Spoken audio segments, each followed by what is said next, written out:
एक गांव में नमक का व्यापारी रहता था। उसके पास एक गधा था। व्यापारी रोज अपने गोदाम से दुकान तक नमक ले जाने के लिए गधे का इस्तेमाल करता था। वह नमक को बोरी में भरकर गधे की पीठ पर लद देता और उसके साथ साथ चलता हुआ दुकान तक आता था। व्यापारी का गधा आलसी प्रवृत्ति का था। काम से बचने के लिए वह नित नए उपाय सोचता रहता था। गोदाम से दुकान तक के रास्ते में एक नदी पड़ती थी, जिस पर एक छोटा पुल बना हुआ है।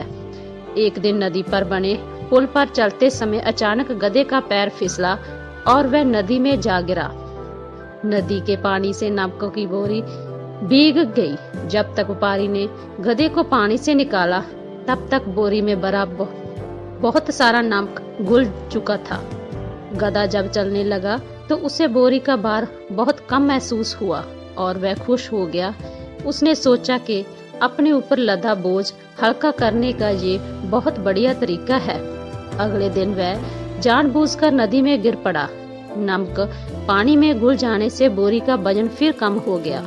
उसके बाद वह हर रोज ऐसा ही करने लगा। रोज रोज गधे की यह हरकत देखकर व्यापारी उसकी चालाकी समझ गया। उसने गधे को सबक सिखाने का फैसला कर लिया और अगले दिन बोरी में नमक के स्थान पर रुई भरकर गधे की पीठ पर लाद दिया।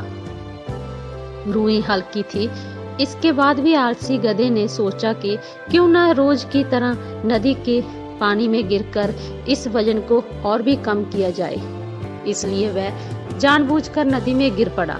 लेकिन इस बार बोरी में नमक नहीं बल्कि रुई थी। पानी में भीगकर रुई का वजन कई गुना बढ़ गया। गधा जब उठकर चलने लगा तो इतने भारी बोझ से उसका बुरा हाल हो गया। उस दिन के बाद से उसने कभी आलस ना करने का निर्णय किया। तो दोस्तों, इस कहानी से हमें यही सीख मिलती है, हमें कभी भी किसी से चालाकी नहीं करनी चाहिए और अपने सुख के चक्कर में दूसरों को उलझन में नहीं डालना चाहिए। जैसे एक रोगी को रोग होता है, वैसे ही हमारा आलस होता है। कभी भी ऐसा मत सोचना कि आलस के होते हुए मैं एक दिन सपनों को हासिल कर लूंगा। उल्टा यह आपको एक दिन लूजर बना डालेगा। जब हम दूसरों के लिए गड्ढा खोदते हैं, सबसे पहले हम खुद गिरते हैं। आपको मेरी यह कहानी कैसी लगी तो कमेंट बॉक्स में जरूर बताना। मिलते हैं नेक्स्ट वीडियो के साथ। Thank you everyone. Improve yourself every day. God bless you.